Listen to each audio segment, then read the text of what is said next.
eh, recording di kuliah ini dan saya izin untuk share screen ya teman-teman. Oke. Baik, ini kalau saya pindah-pindah materi ini kelihatan nggak? Bisa kelihatan moving nggak slide-nya? Kelihatan, Pak. Kelihatan, oke, Kelihatan, Pak. ya, oke. Baik, ini materinya saya sampaikan pakai bahasa Inggris ya, jadi biar kita sama-sama belajar untuk bahasa Inggris ya tentang kanker paru-paru. Baik, terima kasih kepada kelompok yang sudah menyampaikan materinya hari ini. Jadi ini materi yang sangat menarik sekali tentang kanker paru-paru.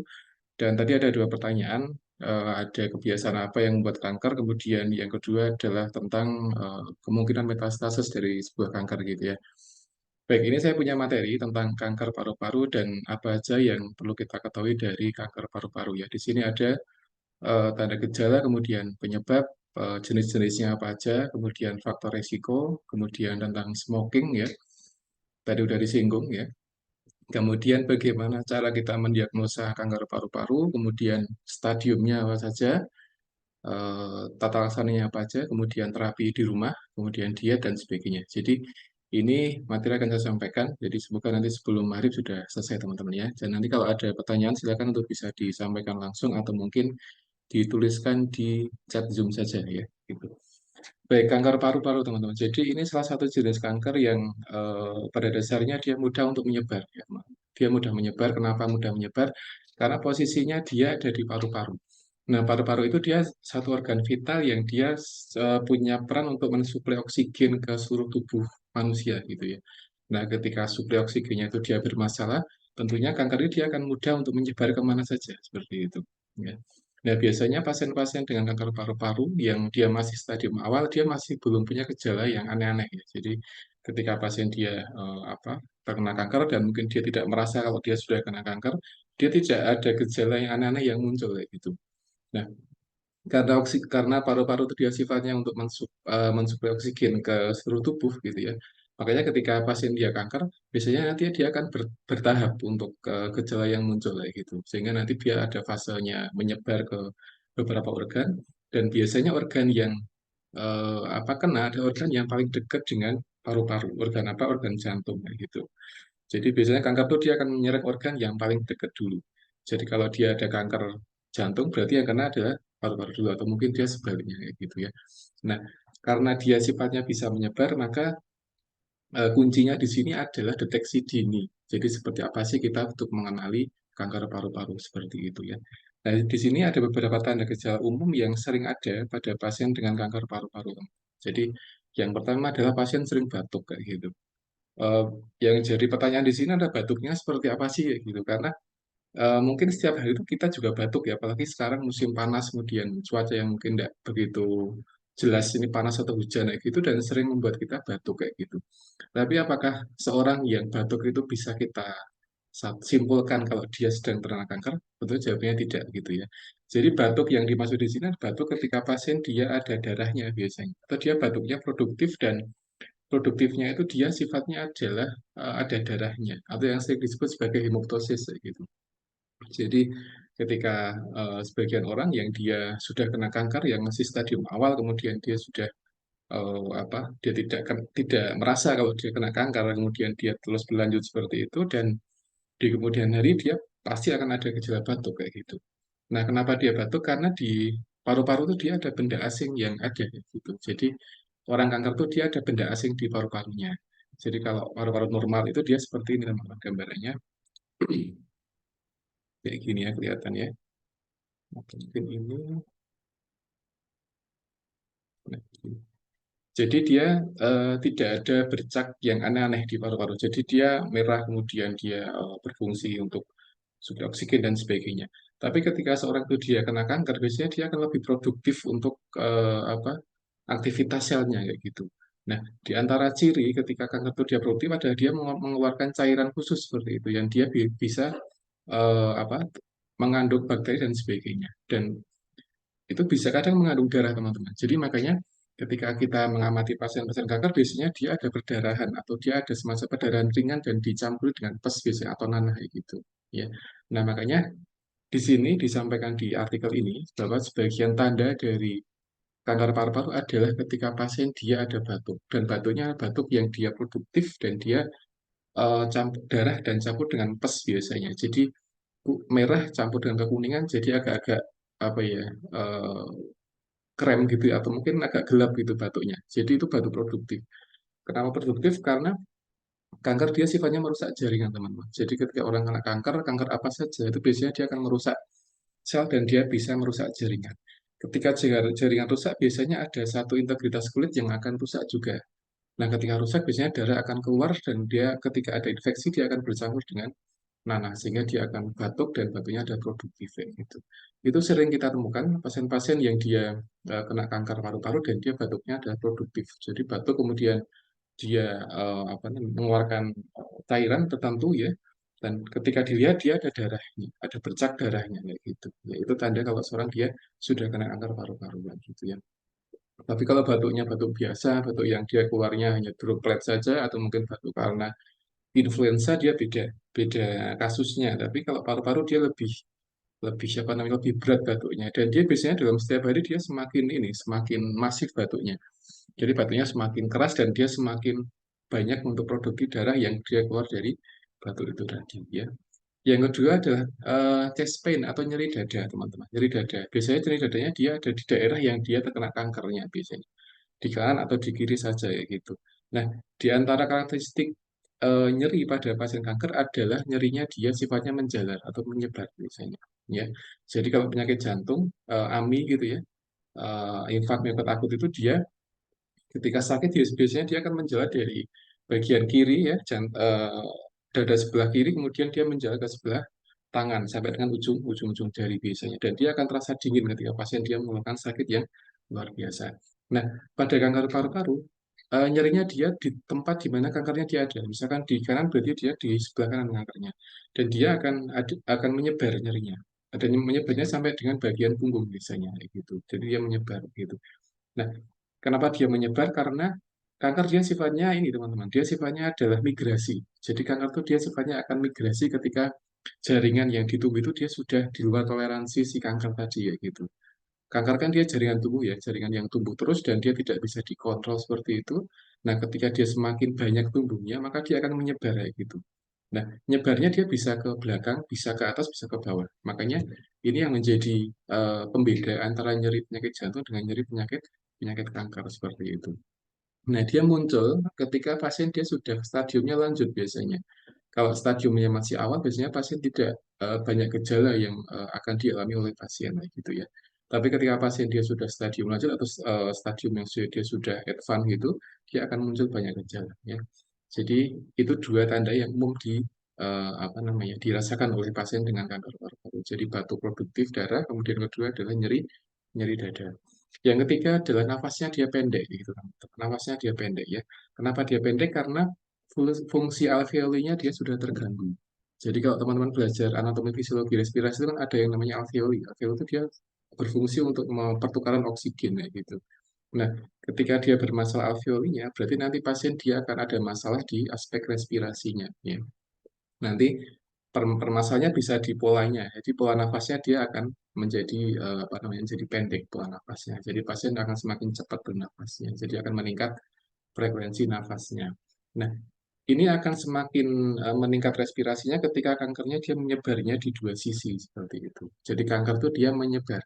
Dia sifatnya ada migrasi atau dia akan infiltrasi. Jadi ketika satu organ kena kanker, biasanya nanti dia akan menyebar kemana-mana ketika tidak segera ditangani yaitu. Makanya kunci dari tata laksana kanker paru-paru adalah dengan pengenalan dini, kayak gitu ya, pengenalan dini. Nah, jadi ini yang menjadi tiga apa tanda yang penting pada pasien dengan kanker paru-paru. Nah, ini dikatakan early stage karena ini pada fase awal biasanya. Jadi ketika fase awal pasien dia ada batuk, kemudian nyeri dada, kemudian ada napas yang pendek.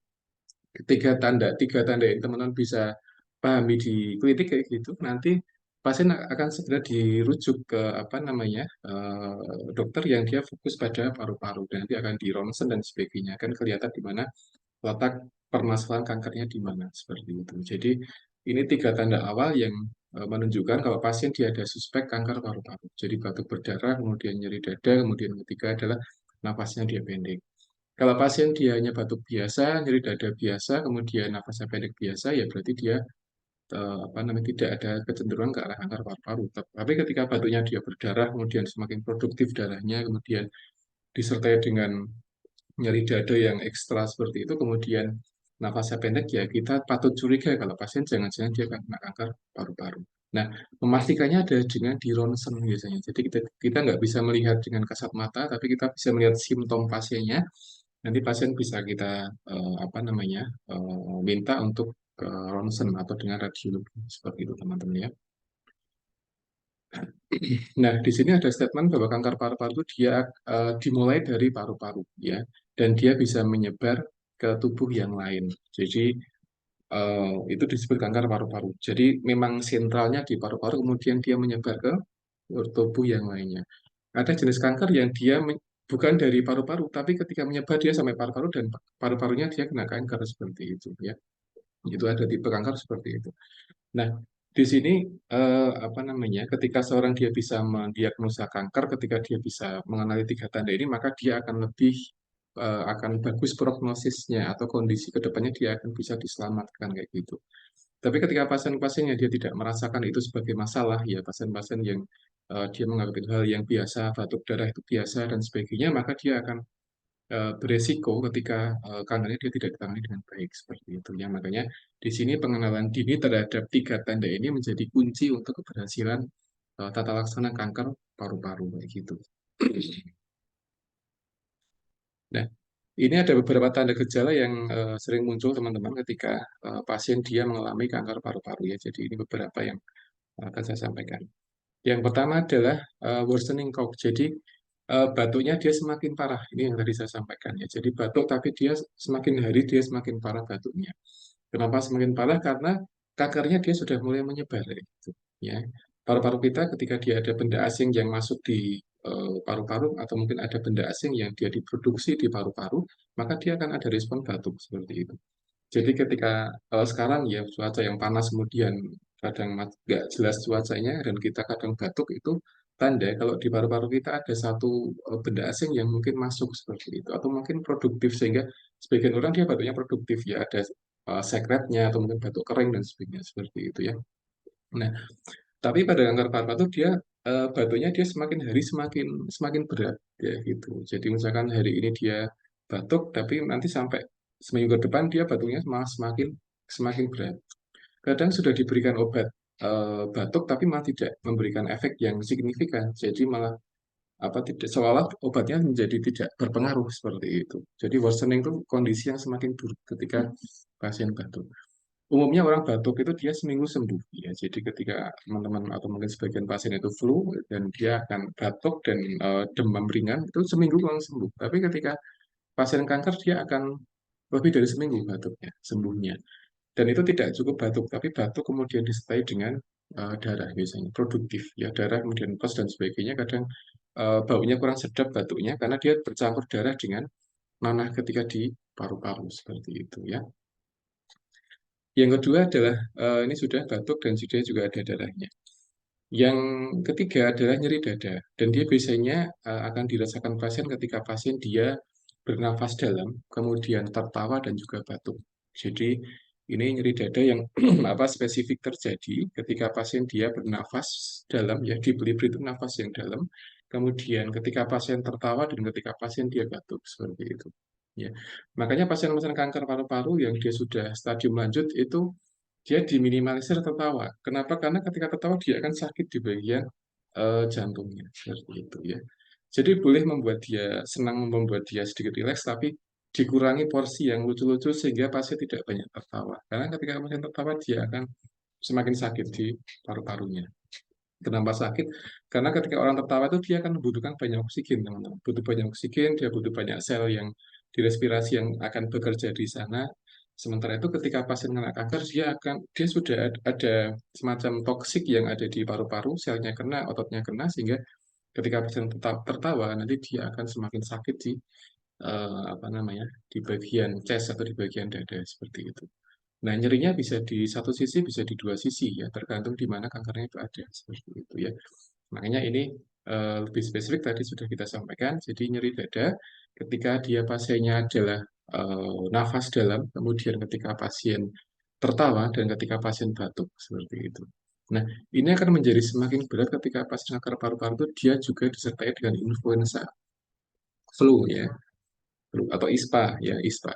Nah, makanya ketika seorang itu dia kena kanker, biasanya itu imunnya juga akan turun, teman-teman. Jadi ketika seorang kena kanker apa saja, itu biasanya imunnya akan turun. Karena sifat sel kanker itu dia adalah menurunkan fungsi imunitas di semua tubuh pasiennya. Jadi ketika ada pasien paru-paru, kanker paru-paru, nanti biasanya dia akan menjadi mudah terkena ISPA biasanya. Dia kena influenza dan sebagainya. Nah, ketika kena ISPA, maka dia akan lebih sering batuk. Nah, ketika semakin sering batuk, berarti pasien akan semakin sering sakit di bagian dada, seperti itu. Ya. Nah, ini yang jadi perhatian ketika kita merawat pasien dengan kanker paru-paru. Jadi hampir semua jenis kanker itu dia sifatnya mengurangi sistem imunitas, teman-teman. Jadi kanker apa, paru-paru, kanker yang ada di tumor otak dan sebagainya itu dia akan mengurangi imunitas sehingga pasien ketika kena kanker biasanya dia akan turun imunnya. Nah, turun imunnya bisa dari aspek kanker itu sendiri, bisa dari aspek psikologis pasiennya. Ya, psikologis pasiennya, karena kondisi psikologis itu dia juga akan mengaruhi imunitas kita. Ketika seorang dia tidak stabil psikologisnya, biasanya dia akan lebih sering sakit kayak gitu. Tapi ketika seorang itu stabil psikologisnya, maka dia akan lebih lebih terjaga dari penyakit kayak gitu. Nah, ketika pasien itu dia kena kanker dan biasanya kanker itu akan menyita psikologi seseorang. Biasanya kayak gitu. Jadi ketika orang didiagnosa kanker hari ini, dia sudah akan sering kepikiran, oh kena kanker dan sebagainya. Nah, ketika kepikiran, dia akan lebih sering apa namanya, atau mungkin dia akan mengaruhi kondisi imunitasnya seperti itu sehingga dia menjadi mudah mudah sakit, mudah kena infeksi dan sebagainya seperti itu ya. Makanya ini yang bisa kita amati yaitu nyeri dada dan dia terjadi pada ketika seorang itu nafas dalam, tertawa dan juga ketika pasien dia apa namanya batuk itu yang ada ya, kayak gitu. Kemudian berikutnya adalah wheezing, teman-teman. Ini saya skip. Wheezing itu dia suaranya menjadi tidak begitu jelas ya, karena sebagian kanker itu dia menyerang di apa pita suara gitu, karena dia sudah menyebar dan mengenai pita suara sehingga beberapa pasien itu dia suaranya menjadi serak, bahkan kadang susah untuk ngomong kayak gitu. Nah, ini yang sering dialami oleh sebagian pasien gitu ya. Kemudian berikutnya adalah wheezing. Wheezing itu mengi ya. Nah, mengi itu bisa terjadi selain pasien kanker. Nah, contohnya penyakit dengan asma itu dia juga mengalami wheezing kayak gitu. Wheezing itu adalah kondisi di mana bronkus itu dia mengalami penyempitan diameter sehingga ketika ada oksigen yang lewat di sana, dia menjadi berbunyi seperti itu, wheezing ya. Nah, teman-teman ketika belajar asma itu di antara tandanya adalah suaranya bising, kayak gitu. Bahkan ketika kita duduk sebelahan dengan pasien asma tuh kita akan bisa mendengarkan suara bising pasiennya, kayak gitu. Dengan jarak 1 meter kita bisa mendengarkan bising pasiennya, karena dia ada penyempitan jalan nafas, sehingga dia ketika ada udara lewat dia akan bunyi seperti itu bising. Nah, bising terjadi ketika kankernya dia ada di jalan nafas di bronkusnya atau di bagian ini ya bronkusnya ya gitu sehingga dia menyempitkan jalan nafas dan bisa menimbulkan bunyi ketika udara lewat di sana seperti itu. Jadi wheezing. Jadi orang wheezing itu dia ada beberapa kemungkinan. Dia mungkin bisa kena asma saja tanpa kanker atau mungkin dia bisa kena kanker kayak gitu. Jadi kita butuh memeriksa secara lengkap ketika pasien dia ada satu gejala kayak gitu. Beberapa pasien dengan penyakit jantung dia ada nyeri dada. Tapi ada beberapa karakteristik nyeri yang dia membedakan antara pasien nyeri penyakit jantung dengan pasien dengan penyakit paru-paru seperti itu ya.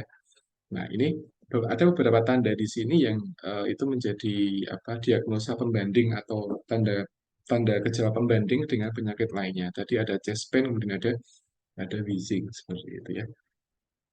Kemudian yang berikutnya adalah weakness and fatigue kayak gitu. Jadi pasiennya dia mengalami kelemahan fisik dan juga kelemahan secara psikologis kayak gitu. Jadi weakness sama fatigue itu dia hampir sama, tapi pada dasarnya dia satu hal yang beda. Weakness biasanya dia berkaitan dengan aspek psikologis orang capek, tapi fatigue dia lebih ke arah fisiknya biasanya. Jadi ketika orang itu kena kanker, biasanya dia double-double capeknya. Padahal dia nggak kemana-mana. Dia duduk saja di rumah, di kasur, atau mungkin dia rebahan ya di kasur, di tempat tidur, tapi dia biasanya akan merasa capek gitu. Nah, ini mungkin terjadi juga pada orang yang sehat, teman-teman. Jadi seorang yang dia sehari itu dia tiduran, rebahan saja, biasanya dia akan merasa capek seperti itu ya. Karena biasanya tidak ada satu apa suplai oksigen yang bagus. Makanya ketika kita berjalan, ketika kita apa namanya duduk dan sebagainya itu ada satu suplai oksigen yang mempengaruhi aktivitas kita gitu. Nah, pasien-pasien yang dia mengalami kanker itu biasanya dia nanti akan merasakan capek yang luar biasa. Jadi capeknya nggak seperti orang sehat, tapi capeknya dia karena kepikiran sakitnya yang pertama. Yang kedua karena memang kanker itu dia lebih banyak memakan oksigen, jadi dia merusak suplai oksigen di paru-paru kayak gitu. Nah, ketika suplai oksigen dia rusak atau mungkin dia terganggu suplai oksigennya, maka nanti oksigen yang ada di otot dan tulang dia juga akan terganggu. Ya, gitu. Sehingga pasien dia akan mudah mengalami rasa capek yang luar biasa. Sekalipun dia tidak ngapa-ngapain di rumah. Dia mungkin hanya duduk, kemudian dia hanya main HP di rumah, dia hanya nonton TV, tapi dia ngerasa badannya dia capek seperti itu ya.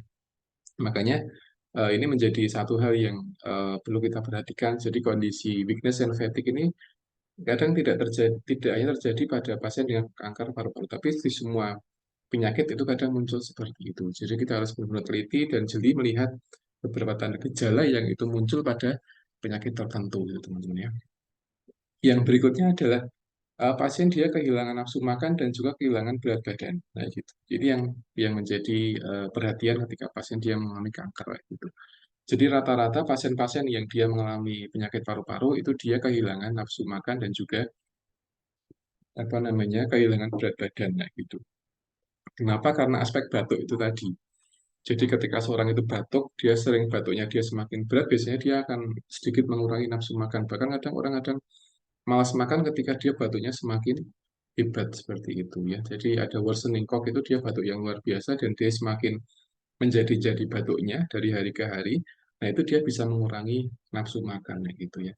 Makanya ketika seorang itu mungkin yang paling mudah contoh ketika seorang itu kena flu dan dia batuknya hebat luar biasa, biasanya dia nafsu makannya akan turun gitu dan dia nggak gitu nafsu makan biasanya kayak gitu. Tapi ketika batuknya dia berkurang atau dia mulai hilang pusingnya, panasnya nanti akan kembali normal lagi untuk nafsu makan dan juga berat badannya. Tapi pada kanker ini dia akan berbeda kasusnya. Jadi dia akan lebih sering nggak nafsu makan ya. Dia diberikan makanan kesukaannya dia nggak nggak gitu mau kayak gitu. Kemudian dia akan kehilangan nafsu makan. Jadi ketika seorang itu dia berkurang nafsu makannya, maka akan mengurangi berat badan seperti itu. Ya, jadi itu hal yang sering dialami oleh pasien-pasien dengan kanker paru-paru. Jadi banyak pasien kanker yang tadinya dia gemuk, tadinya dia ideal berat badannya, tapi nanti di beberapa bulan berikutnya dia seringkali apa namanya menjadi kurus badannya. Itu sering kita amati ya, sering ada di beberapa kasus seperti itu. Karena tadi dia memang dari sisi fisiologisnya dia memang mengurangi nafsu makan dari aspek fisik ke kankernya yang pertama.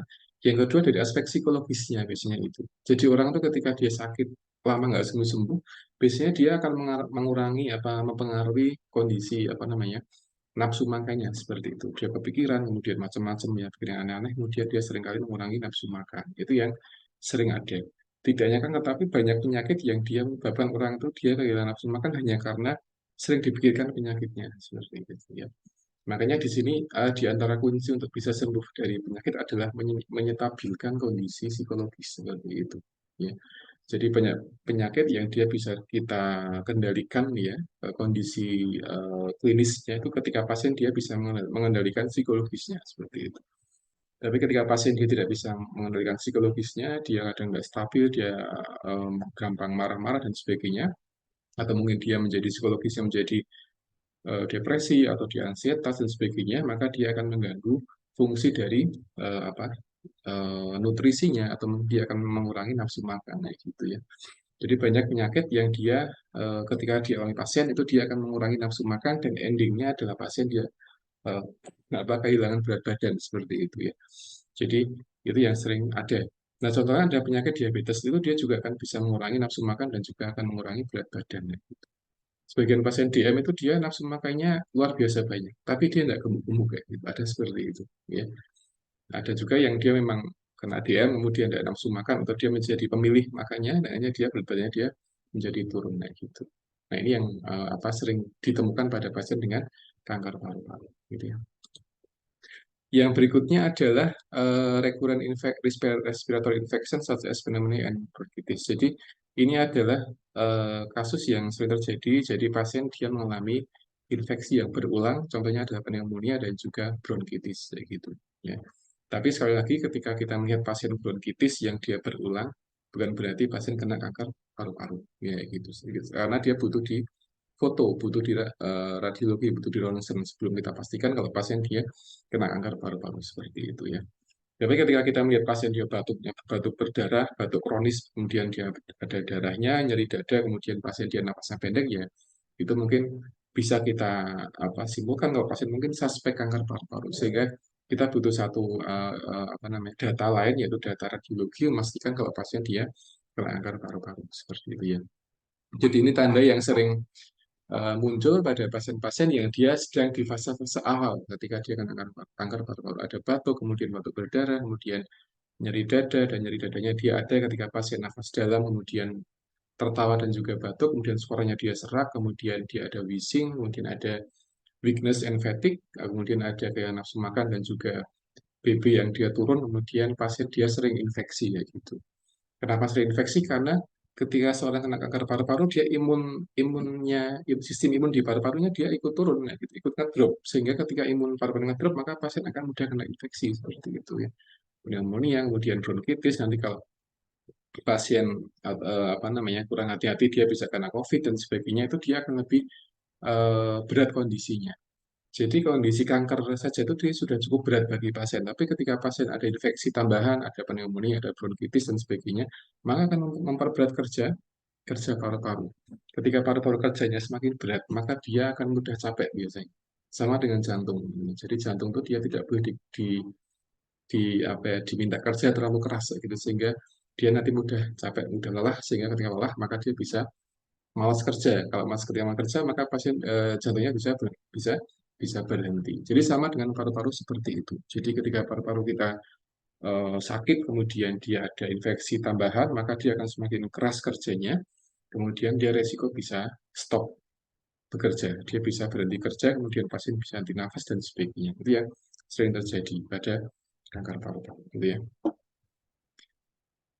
Kemudian ini ada tanda gejala yang muncul ketika pasiennya dia sudah mulai di stadium lanjut ketika kanker paru-paru. Ini gejala awalnya seperti ini, kemudian ada gejala stadium lanjut seperti itu.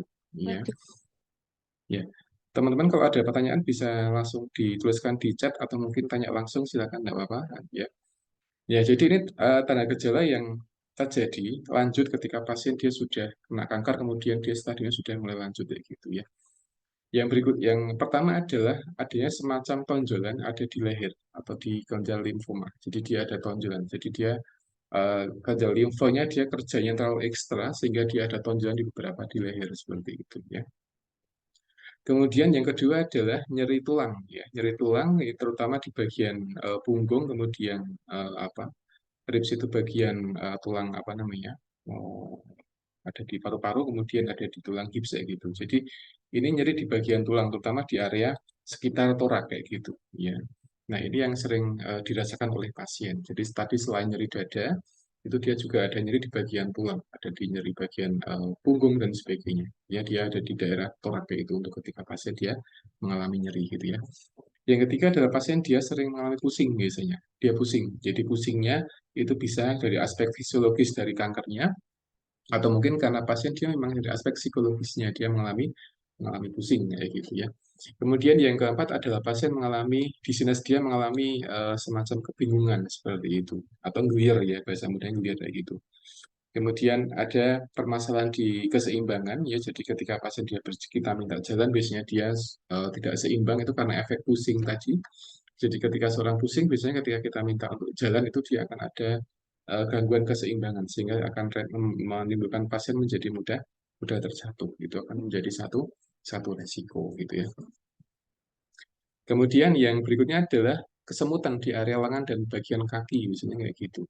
Nah, kenapa kesemutan? Karena di sana ada suplai oksigen yang kurang kayak gitu. Jadi eh, beberapa kasus pasien itu dia mudah mengalami kesemutan, terutama di bagian lengan dan bagian bagian kaki seperti itu. Nah, kenapa di bagian dua ini ya? Karena itu yang sering kesemutan kaki dan tangan, nah, gitu, ya. Sehingga ketika oksigennya itu dia berkurang suplainya, maka dia akan mengganggu metabolisme tangan yang ada di dan juga kaki, ya, gitu. Dan di antaranya adalah tandanya ketika pasien dia mengalami kesemutan atau mati rasa, ya, gitu. Tapi ini mati rasanya beda dengan ketika mati rasa pada pasien stroke kayak gitu. Pasien stroke itu dia juga mengalami mati rasa, tapi beda dengan kanker paru-paru. Jadi berbeda ya. Kalau stroke itu dia ada di sebelah biasanya, ada di sebagian sisi ya, kanan atau kiri saja. Tapi kalau yang kanker paru-paru itu dia kesemutannya bisa di dua sisi, bisa di tangan dan kiri seperti itu namanya. Kemudian yang berikutnya adalah yellowing of skin and eyes. Jadi matanya dia, kulit dan matanya dia mengalami kekuningan. Ini hampir mirip dengan pasien-pasien yang mengalami hepatitis ya. Jadi dia mengalami kekuningan kayak gitu. Nah, kenapa dia kuning? Karena di sana ada gangguan metabolisme bilirubin sehingga bilirubin yang harusnya dia dibuang keluar dia malah tersumbat di area apa namanya? Di area tubuh sehingga dia membuat kuning di bagian kulit dan juga bagian bagian mata kayak gitu ya. Nah, ini terjadi ketika kankernya dia sudah mulai menyebar. Dia sudah mulai menyebar. Karena paru-paru dia dekat dengan empedu dan sebagainya sehingga ketika bermasalah paru-parunya maka dia akan bisa menyebar ke arah bawah paru-paru kanan. Nah, di sana ada hepar dan sebagainya, ada empedu dan sebagainya, sehingga itu yang memetabolisme bilirubin. Nah, ketika bermasalah di sana, maka nanti pasien akan menimbulkan kuning di bagian kulit dan bagian mata, gitu ya. Nah, beberapa pasien-pasien yang yang bermasalah di heparnya itu dia juga mengalami penyakit kuning. Biasanya seperti itu ya. Pada bayi pun juga seperti itu. Jadi beberapa bayi yang dia lahir itu dia kuning kulitnya. Sehingga solusinya adalah dengan dijemur gitu. Kenapa kuning? Karena dia belum banyak dibuang keluar sisa metabolisme bilirubinnya sehingga dia harus dijemur. Nah, ketika dijemur maka dia akan berkeringat bayi. Nah, ketika keringat maka bilirubinnya dia akan keluar lewat integumen sehingga nanti akan berubah warna kulitnya jadi normal seperti itu ya. Tapi pada pasien kanker tidak bisa disamakan dengan kondisi bayi gitu. Jadi ketika pasien kanker kemudian kulitnya kuning, warna kuning dijemur hilang itu tidak, itu berbeda, beda kasusnya. Ya. Tapi nanti ketika pasien dia sembuh dari kanker itu dia nanti akan hilang, akan pelan-pelan akan normal kondisi kulit dan kondisi kondisi matanya seperti itu ya. Tapi dengan catatan itu dengan terapi-terapi yang apa ketat sehingga dia bisa benar-benar sembuh dari kanker.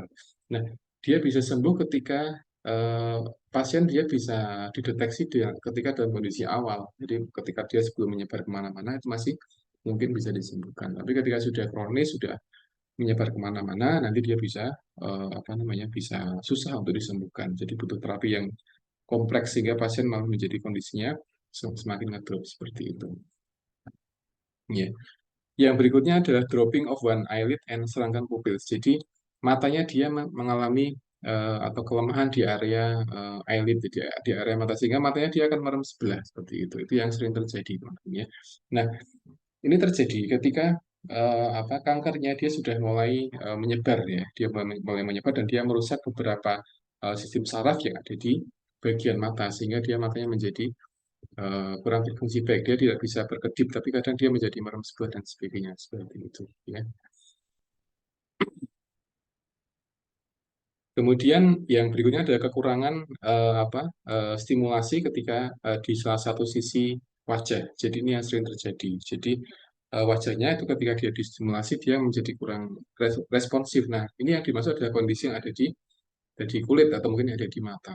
Jadi dia ketika sudah menyebar biasanya nanti akan ada gejala-gejala aneh yang itu sering muncul pada pasien-pasien dengan kanker. Di antaranya adalah area wajahnya dia menjadi tidak responsif lagi ketika distimulasi gitu. Jadi ini hampir mirip dengan pasien yang kena stroke tapi dia berbeda etiologinya seperti itu ya.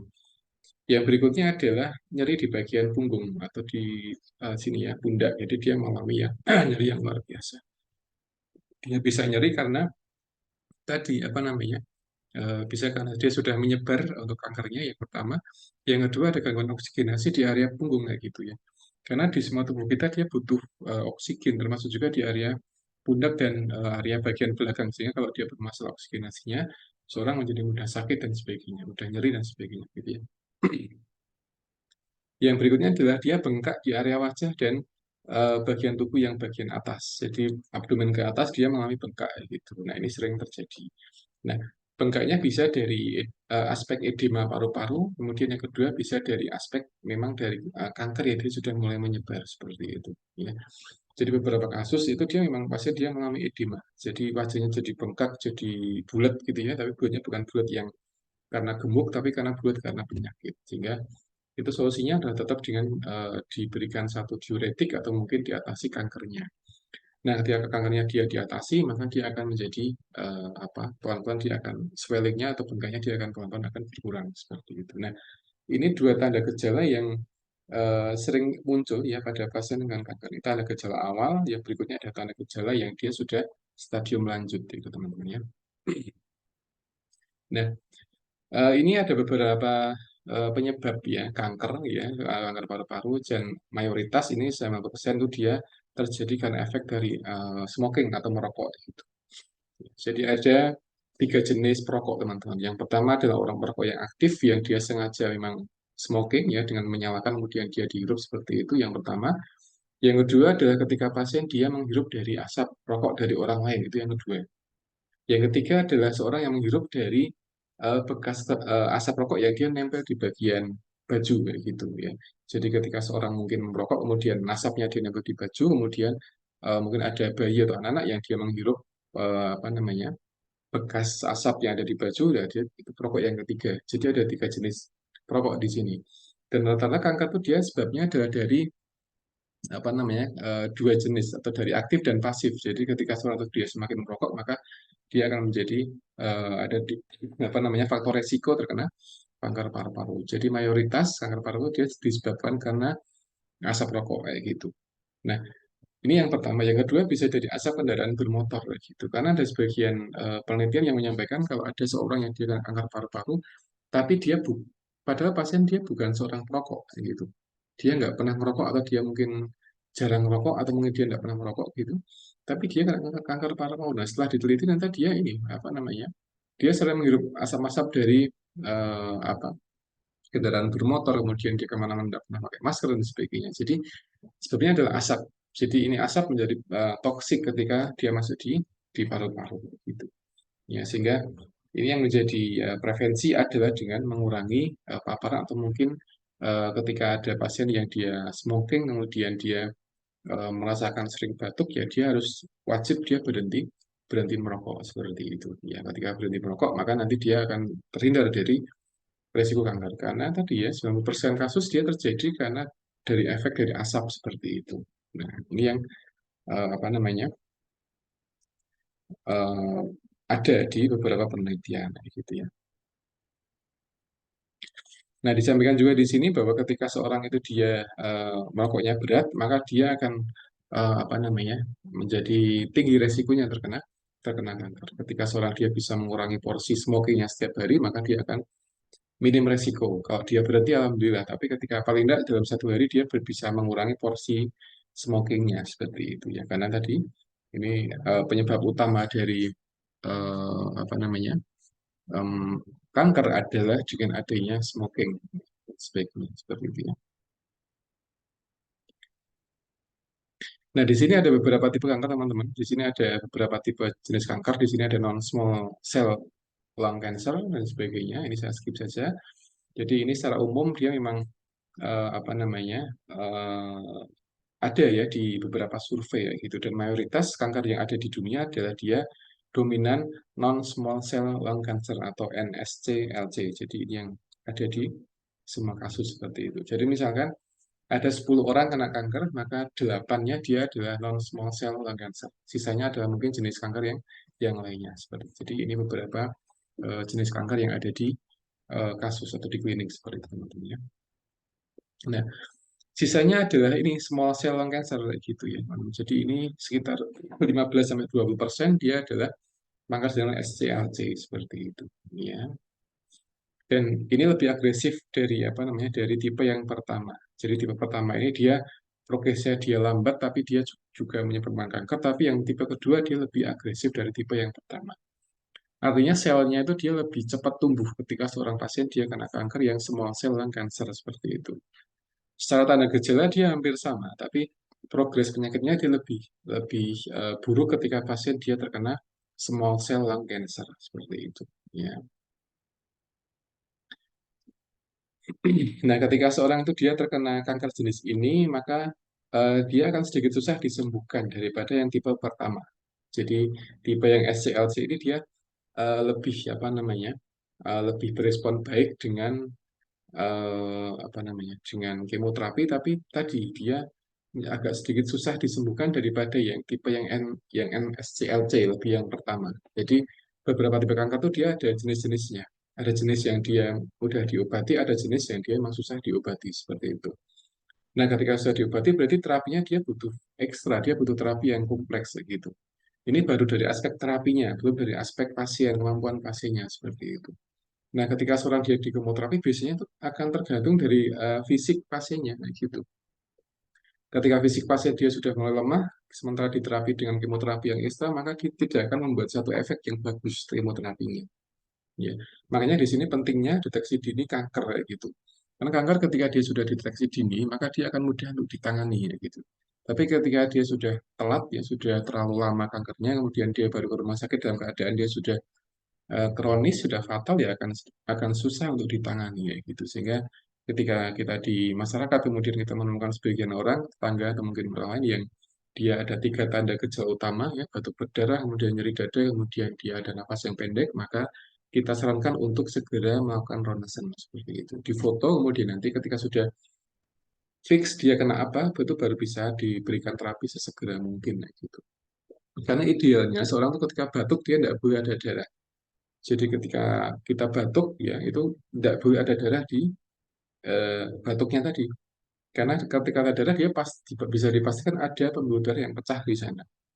Nah, ketika kepecah maka dia biasanya akan menjadi semakin apa progresif kayak gitu. Dia semakin berat kondisinya. Nah, ketika seperti itu maka seorang harus segera mungkin untuk mencari treatment yang pas untuk keluhannya tadi ya gitu ya. Jadi tiga tanda awal yang diwaspadai batuk berdarah, nyeri dada, kemudian yang berikutnya adalah napas yang pendek. Ketika tanda ini muncul pada satu pasien, maka harus segera di ronsen. Tiga tanda ini ada, kemudian pasien dia sering smoking atau dia sering terpapar asap yang kurang bagus dan kurang yang sehat, maka dia harus segera di apa namanya diatasi ya dengan terapi-terapi tertentu seperti itu ya. Apalagi sekarang sedang banyak kebakaran di mana-mana itu juga menjadi pemicu terjadinya kanker. Jadi kanker tidak hanya terjadi dari efek merokok saja, tapi bisa terjadi dari efek yang lainnya, dari asap kendaraan bermotor dan sebagainya. Jadi semua asap yang dia sifatnya adalah kotor, toksik ketika masuk di paru-paru, maka dia akan mengganggu fungsi paru-paru. Sehingga kalau kita melewati daerah-daerah yang dia berdebu atau daerah-daerah yang dia asap, sedang ada orang bakar asap, orang bakar asap, bakar sampah gitu ya, kita harus hati-hati. Jadi pakai masker, jadi jangan dihirup seperti itu. Ini akan berbahaya. Karena paru-paru kita itu dia sangat sensitif dengan benda-benda asing yang masuk. Ketika ada benda asing yang masuk debu itu, dia pasti akan batuk seperti itu. Debu bakteri dia pasti akan batuk. Makanya kalau kita dalam satu hari kita tidak batuk sama sekali berarti tidak ada benda asing yang ada di paru-paru kayak gitu. Ya. Tapi ketika seorang itu dia sudah sering batuk dan sebagainya, maka bisa kita estimasi kalau mau dia pasti ada yang sesuatu di paru-parunya, entah dia infeksi atau ada apa dan sebagainya itu bisa bisa kita lihat ya. Nah, jadi ini jenis kanker paru-paru ada yang dia apa? Yang dia lebih pelan progresnya, tapi dia punya satu kondisi yang cukup berat ya, yang non small cell lung cancer. Yang kedua adalah small cell lung cancer. Jadi ini duanya dia berbeda. Mayoritas pasien dia mengalami yang non small cell cancer ya, gitu ya. Yang ketiga ini sangat jarang ada teman-teman, ini yang mesotelioma. Jadi ini beberapa jenis kanker yang dia berkaitan dengan paparan asbestos atau benda-benda asing yang dia ada di produksi atau di pabrik biasanya itu. Ya. Nah, ini ada yang kedua adalah faktor resiko, teman. Jadi ada faktor resiko terjadinya kanker. Yang pertama adalah dari aspek smoking ya. Ini yang jadi faktor resiko pertama. Jadi sebisa mungkin kita hindari asap, asap apa saja, asap rokok dan macam-macam itu juga harus dihindari ya gitu ya. Karena apalagi smoking itu menjadi problem utama pasien kena kanker gitu ya. Jadi banyak kasus itu terjadi kanker paru-paru dia pasien terjadi karena dia merokok pasiennya. Ya kalau dia apa namanya dia bisa stop smoking ya dia akan lebih bagus kondisi fisiknya. Karena ini menjadi satu apa namanya pemicu kanker adalah merokok ya. Nah, beberapa pasien-pasien itu ketika dia sering batuk dia sudah mulai nyadar kalau dia harus mengurangi porsi rokoknya. Jadi harus dikurangi ya. Kalau misalkan sehari dia ngerokoknya 10 batang ya dikurangi ya paling nggak 7, 8 atau mungkin dan sebagainya sehingga semakin hari dia semakin berkurang porsi smokingnya. Ketika itu maka dia akan menjadi semakin bagus fungsi paru-parunya ya. Jadi jangan sampai kita malah merokok tapi dengan alasan atau dengan biar apa namanya biar kayak teman-teman yang lainnya dan itu memang menjadi kurang bagus ya. Jadi beberapa orang dia smoking karena ikut-ikutan teman-temannya itu memang jadi tidak bagus ya. Jadi sebisa mungkin apa apalagi tentang kesehatan itu ya jangan merokok ya gitu ya. Itu yang penting seperti itu ya. Karena ketika seorang itu merokok ya tadi beberapa riset menyampaikan kalau dia akan menjadi 15 sampai 30 kali bisa kena kanker paru-paru daripada orang yang tidak merokok gitu ya. Nah, itu fakta yang ada di sini ya. Jadi smoking yang pertama. Yang kedua adalah second hand smoke. Jadi perokok yang pasif atau perokok kedua itu juga menjadi apa namanya penyebab kedua. Jadi ketika kita tidak merokok sama sekali, tapi kita dekat dengan orang yang merokok, itu juga akan resiko sehingga akan apa namanya mengganggu fungsi respirasi ya, gitu ya.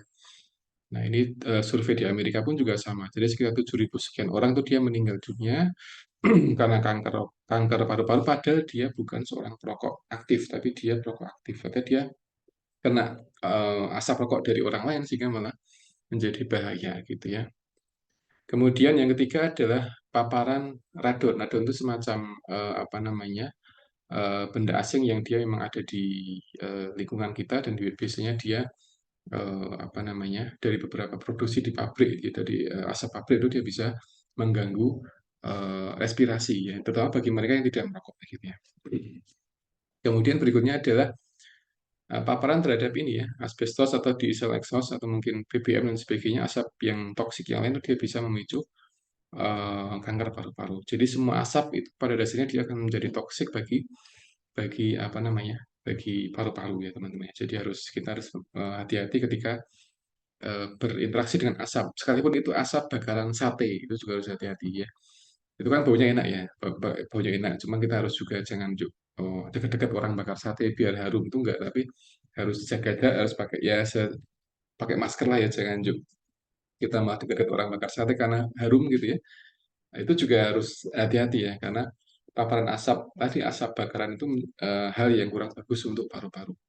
Jadi paru-paru kita tuh dia bersih, tidak boleh ada toksin sedikit pun. Ketika dia ada toksin, dia pasti akan bereaksi berlebihan.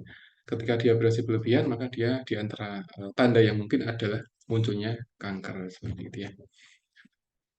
Kemudian berikutnya adalah family history of lung cancer. Jadi ini bisa apa namanya menurun teman-teman. Jadi ketika ada pasien dengan kanker itu kita perlu tanya ini pasiennya dia ada riwayat keluarga enggak gitu.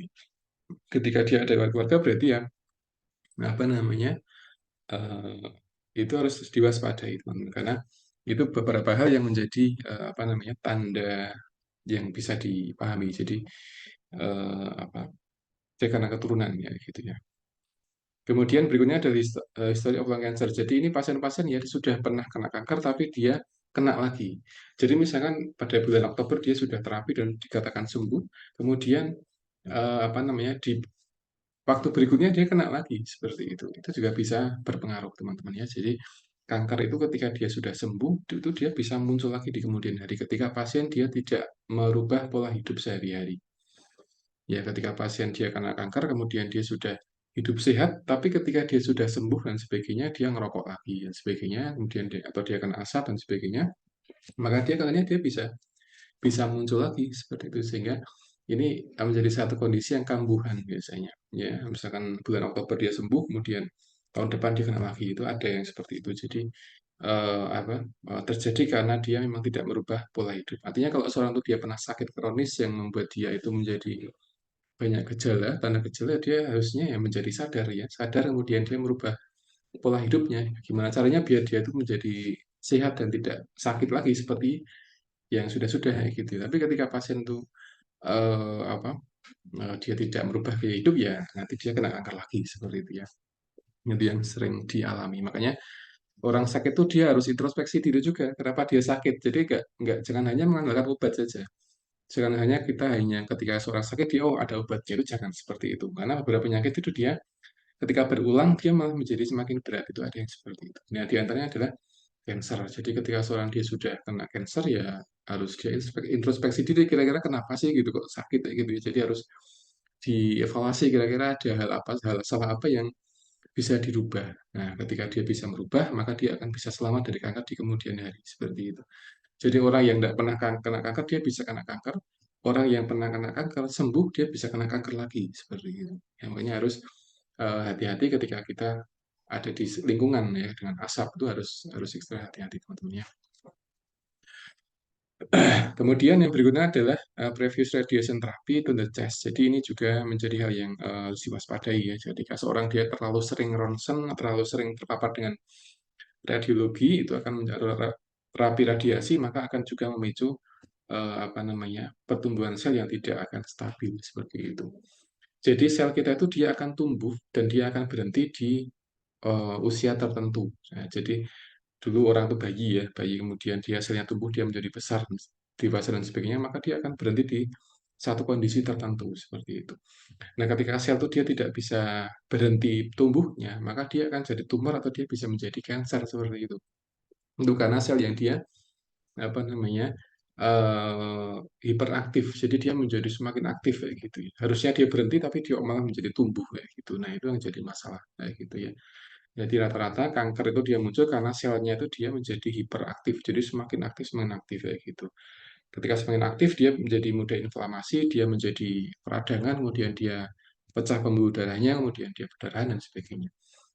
Rata-rata kanker itu dia menimbulkan perdarahan. Lecet itu sering seperti itu kanker yang ada di apa payudara atau kanker yang lain tuh atau mungkin kanker yang ada di paru-paru dia biasanya akan menimbulkan bercak darah seperti itu biasanya ya.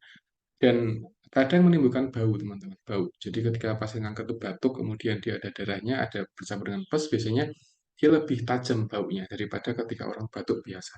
Jadi itu harus diperhatikan gitu ya. Jadi ini adalah faktor risiko seorang kena kanker, teman-teman ya.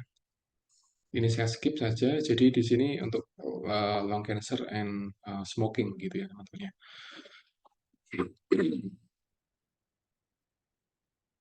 Nah, ini ada satu statement yang cukup menarik, teman-teman. Jadi uh, not all smoker get lung cancer and not everyone who has lung cancer is smoker. Jadi tidak setiap orang yang smoking itu dia akan kena kanker paru-paru dan tidak setiap orang yang dia kena kanker paru-paru dia adalah seorang perokok seperti itu. Ya, jadi uh, statement pertama itu berlaku hanya bagi dua orang. Jadi misalkan ada 10 orang kena kanker, itu mungkin 8-nya dia kena ada riwayat smoking, yang dua mungkin tidak ada riwayat smoking kayak gitu ya. Jadi seperti itu. Yang kedua, tidak semua orang yang dia punya kanker paru-paru itu dia adalah seorang perokok. Itu dibuktikan bahwa kanker paru-paru dia sebabnya bukan hanya smoking saja, tapi bisa dari aspek yang lainnya, dari asap kendaraan, dari keturunan, atau mungkin dia pernah apa namanya kena kanker sembuh kemudian dia kena lagi, atau mungkin dia dari second hand smoke jadi perokok pasif itu pun dia juga bisa menjadi satu faktor resiko seperti itu teman-teman ya. Jadi ini satu statement yang kita pahami. Jadi tidak semua perokok itu dia akan kena kanker paru-paru. Ya, dan tidak semua orang yang dia kena kanker paru-paru dia adalah seorang seorang perokok seperti itu. Ya.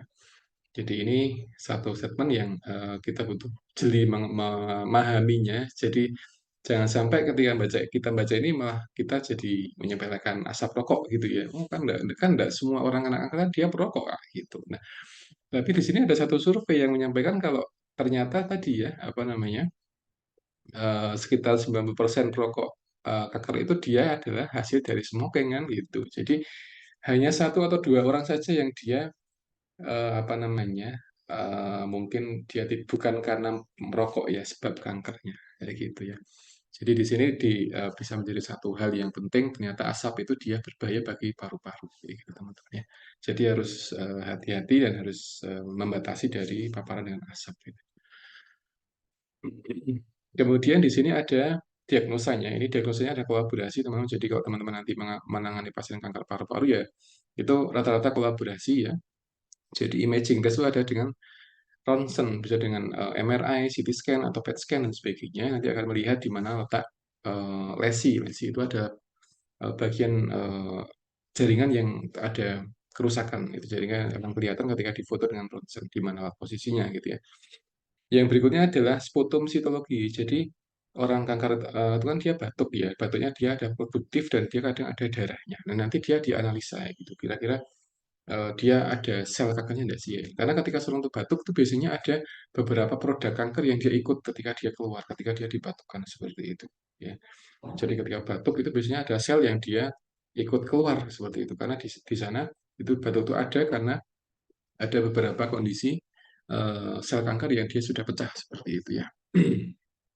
Kemudian yang berikutnya adalah bronkoskopi. Jadi ini dilihat menggunakan semacam selang yang masuk melalui tenggorokan sampai ke paru-paru, kemudian dilihat. Jadi ada kayak macam kameranya. Ini di mana sih letak kankernya, dia seperti itu. Ya, dikatakan bronkoskopi karena dia hanya sampai di bronkus saja, tidak bisa dia sampai alveoli. Jadi dia masuk di apa namanya mulut, kerongkongan dan sebagainya. Kemudian nanti dia akan melihat di bagian sampai di bronkus. Kira-kira di mana sih letak kankernya seperti itu. Nah, tiga hal ini dia akan saling melengkapi, teman-teman. Jadi ketika satunya itu dia nanti akan menentukan diagnosanya, yang kedua nanti akan melengkapi diagnosanya. Jadi ini tiga hal yang bisa dilakukan untuk mendiagnosa kanker paru-paru. Jadi ketika seorang itu dia batuk berdarah, kemudian nyeri dada, kemudian pasiennya dia nafasnya pendek, maka nanti dia akan dilihat didiagnosis dengan tiga hal ini. Jadi mungkin dengan ronsen saja, atau analisa dengan sputumnya, atau mungkin dengan bronkoskopi. Jadi dia saling melengkapi datanya. Jadi kanker nanti akan bisa melihat dan nanti akan ditentukan kira-kira dia sudah stadium berapa sih kankernya, seperti itu ya. Nah, sekarang ke stadium kanker, teman-teman ya. Semoga setelah 6 sudah selesai atau sebelum maghrib. Jadi ini stadiumnya, teman. Jadi ada 4 stadiumnya. Stadium pertama, kedua, ketiga, tiga pun ada tiga, kemudian 3A dan 3B, kemudian ada stadium 4. Nah, stadium 1 ini dia ditemukan di paru-paru ya, kemudian dia belum menyebar kemana-mana. Jadi dia hanya baru ada di paru-paru. Dia belum sampai menyebar ke organ sekitar paru-paru. Itu yang stadium pertama. Jadi ketika difoto, dia hanya semacam titik, kemudian dia ada di paru-paru. Kayak gitu ya. Itu yang pertama. Yang kedua adalah kankernya dia ada di paru-paru, tapi dia ada di dekat jaringan limfe. Nah, limfe itu dia ada di hampir di semua tubuh kita ada jaringan limfe, dan dia biasanya dia akan lebih advance, dia akan mudah menyebar kemana-mana ketika sudah dekat di jaringan jaringan limfe, seperti teman-teman ya. Yang ketiga adalah kanker stadium 3, kankernya di paru-paru, kemudian di jaringan limfe, kemudian dia ada di middle of the chest, jadi dia sudah ada di bagian tengah dada atau di bagian percabangan di bronkus seperti itu. Ya. Kemudian 3A ini dia kanker sudah ada di jaringan limfe, artinya dia sudah siap untuk menyebar kemana-mana. Kalau kankernya dia belum sampai di limfe, berarti kankernya masih bisa dicegah, artinya masih bisa diterapi dan dia tidak menyebar kemana-mana. Tapi ketika dia sudah sampai di limfe, dia sudah bisa muter ke seluruh tubuh kayak gitu. Dia bisa mampir di jantung, dia mampir di usus dan sebagainya, sehingga bisa menimbulkan satu gejala yang menyebar seperti teman-teman ya. Kemudian ini yang 3B, kanker sudah menyebar melalui limfa, kemudian dia bisa menyerang di beberapa bagian jantung yang dia berlawan opposite side, yaitu ortho lymph node. Nah, jadi dia bisa menyerang. Misalkan pasien kanker dia mengenai di bagian sebelah kanan, maka dia mengenai di bagian kiri. Jadi dia bisa menyebar di sebelah yang terdekat seperti itu. Kalau pasiennya kankernya di sebelah kiri, berarti dia menyebar di sebelah sebelah kanan atau mungkin sebaliknya. Jadi seperti itu. Nah, kalau yang stadium 4 ini sudah menyebar sampai ke dua paru-paru, kemudian di semua area paru-paru, kemudian bisa menyebar ke organ-organ yang ada di sekitar paru-paru. Ini stadium 4. Jadi ketika kanker itu dia sudah menyebar sampai ke jantung, dia menyebar ke lambung, maka dia sudah bisa dipastikan kalau pasien dia sudah stadium 4. Kayak gitu. Jadi ini level-level stadium yang ada di kanker. Jadi ada stadium 1, 2, 3, kemudian 3, 3B, dan ada stadium yang 4, seperti teman-teman ya. Nah, ini treatmentnya, jadi rata-rata dia ini apa namanya dibedah ya, ada operasi, kemudian yang berikutnya adalah kemoterapi dan sebagainya. Jadi rata-rata dia dengan dioperasi atau dengan di kemoterapi. Melihat dari seberapa besar kankernya ya. Kalau masih mungkin dengan kemoterapi, dari kemoterapi, tapi kalau tidak berarti dengan dioperasi. Artinya paru-parunya dia dipangkas di bagian kankernya, dihilangkan gitu ya. Jadi paru-paru ketika dia dipangkas berarti nanti akan hilang sebagian paru-paru. Jadi tidak utuh lagi, tapi ada sebagian yang dia keruak karena dia sudah dioperasi. Karena kalau nggak dioperasi nanti dia akan menyebar kemana-mana ya. akan nyebar, nanti akan stadium 4 dan akan menjadi lebih ribet atau lebih kompleks untuk terapinya, gitu teman-teman ya. Nah, home terapi bagi pasien yang kena kanker paru-paru ini bisa dengan masase, tapi ini untuk mengurangi kecemasan, kemudian ada akupuntur ya, ini bisa mengurangi nyeri dan sebagainya. Ini hanya mengatasi simptom saja, tidak mengatasi kankernya. Jadi ketika pasien itu dia sudah sembuh dari kanker atau ketika pasien dia baru fase awal itu dia bisa diterapi ini untuk mengurangi nyeri dan sebagainya gitu ya. Untuk terapi-terapi yang yang advance itu operasi dan dengan kemoterapi ya teman-teman ya. Kemudian minyak kanabis itu kalau nggak salah ganja, kalau nggak salah. Di tempat kita mungkin masih atau mungkin bukan sesuatu yang legal teman-teman ya, karena ini paper yang ditulis di luar negeri sehingga mereka ya masih baik-baik aja ketika menggunakan cannabis oil atau minyak ganja kalau nggak salah ya kayak gitu. Hingga ini di tempat kita masih belum dilegalkan sehingga ini terapi-terapi yang kita skip saja karena tadi antara kultur di tempat kita dengan yang ada di luar negeri ya berbeda. Beberapa memang dia membolehkan tapi di tempat kita masih tidak dibolehkan untuk cannabis oil gitu ya. Untuk diet yang disarankan ya masih tidak ada pantangan yang begitu banyak teman-temannya, masih normal diet biasa ya gitu ya. Kemudian ini survival rate. Jadi artinya ketika seorang kena kanker maka dia harapan hidupnya akan kurang lebih 5 tahunan teman-teman, 5 tahunan. Jadi dia masih 5 tahun nanti masih bisa untuk masih bisa diselamatkan gitu ya. Jadi ini ada beberapa persentase kalau pasiennya dia hanya di paru-paru belum menyebar kemana-mana ya dia 60% dia bisa sembuh. Kalau sudah mulai menyebar dia akan semakin turun ininya harapan hidupnya. Jadi akan semakin pendek harapan hidupnya ya. Seperti itu teman-teman. Komplikasinya ini ada infeksi, kemudian bengkak pada wajah, kemudian kehilangan fungsi paru-paru, kemudian kehilangan berat pencendalan darah. Ketika darah itu dia ada pembekuan, maka dia bisa membuat stroke itu bisa ya. Jadi ada pembekuan darah di paru-paru, kemudian darahnya itu ngalir ke atas, maka dia bisa bikin stroke yang emboli, yang stroke sumbatan bisa. Kemudian spitting up blood, jadi iritasi airway bisa menyebabkan darahnya menjadi susah untuk mengalir ya. Peningkatan kalsium, kemudian kompresi spinal juga bisa sehingga ini pasien akan mengalami nyeri, kemudian weakness dan sebagainya. Pasien susah berjalan ketika dia terkompresi bagian spinalnya, gitu ya. Spinal itu tulang belakang ya teman-teman.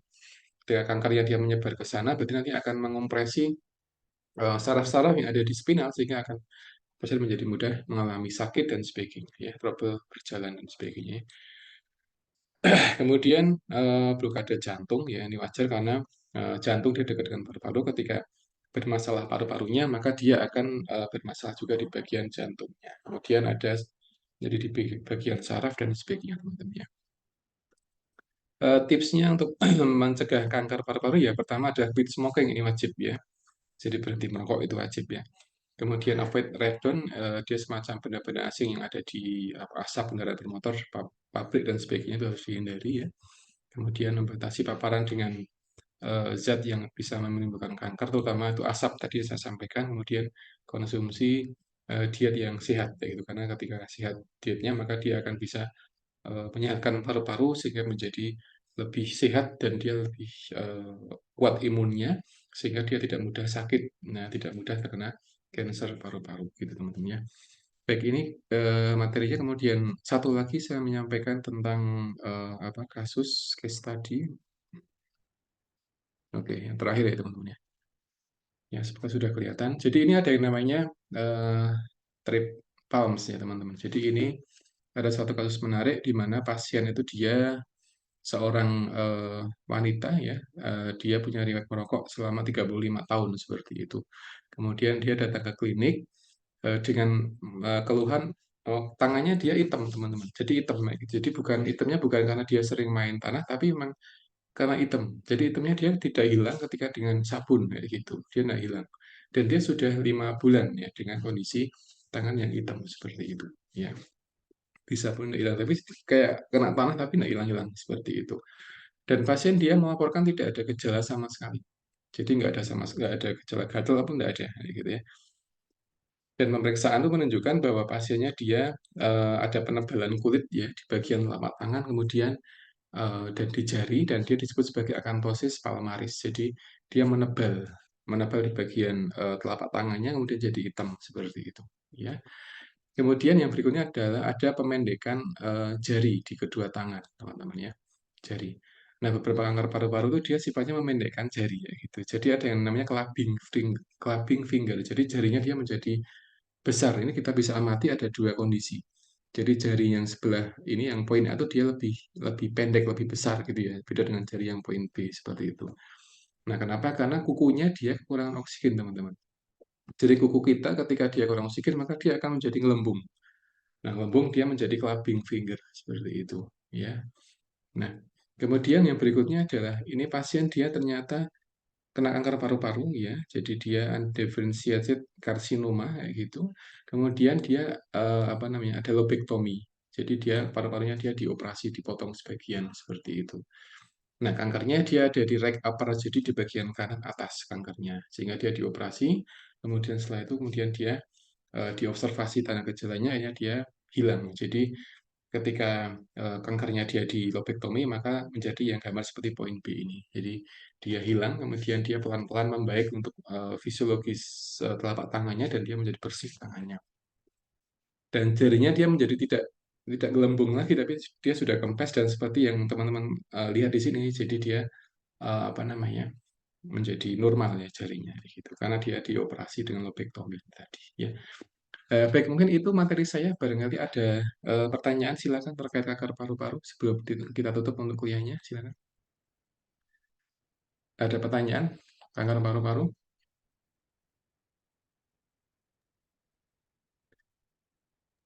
Tidak, Pak. Tidak ada? Sudah Oke. siap. Ya, oke. Baik, teman-teman, kalau tidak ada pertanyaan, saya kira cukup ya untuk kuliah hari ini, dan semoga apa yang kita pelajari hari ini bisa dipahami, bisa diterima dengan baik, dan bisa menjadi bekal kita ketika menangani pasien dengan paru-paru. Dan di antara hal yang terpenting saat ini adalah kita mencegah biar nggak terjadi kanker paru-paru. Tadi sudah saya sampaikan apa aja metode yang bisa kita lakukan untuk mencegah kanker paru-paru, dan kita upayakan itu karena kanker itu dia tadi sifatnya dia migrasi ya, migrasi ketika orang itu pernah kena, kemudian dia sembuh, kemudian dia tidak merubah gaya hidup, maka dia bisa kena lagi ya gitu. Tapi ketika dia bisa menjaga gaya hidup, maka dia bisa selamat dari kanker. Jadi itu yang pertama. Yang kedua adalah kita mengenali tanda gejala yang ada pada kanker. Tadi ada tiga ya teman-teman ya. Batuk berdarah, kemudian yang kedua adalah nyeri dada, yang ketiga adalah nafasnya pendek. Itu yang harus kita pahami ya. Ketika orang itu batuk kemudian berdarah, kemudian kita harus segera menjalankan untuk ke rumah sakit supaya bisa di ronsen, dites sputumnya, kemudian bisa di bronkoskopi. Jadi bisa ketahuan kira-kira apa sebabnya. Jadi itu yang dapat kita simpulkan pada pelajaran hari ini tentang kanker paru-paru, dan semoga apa kita semua bisa dihindarkan dari kanker paru-paru teman gitu ya. Baik, saya kira itu yang dapat saya sampaikan, dan kurang lebihnya saya mohon maaf, dan saya akhiri. Assalamualaikum warahmatullahi wabarakatuh.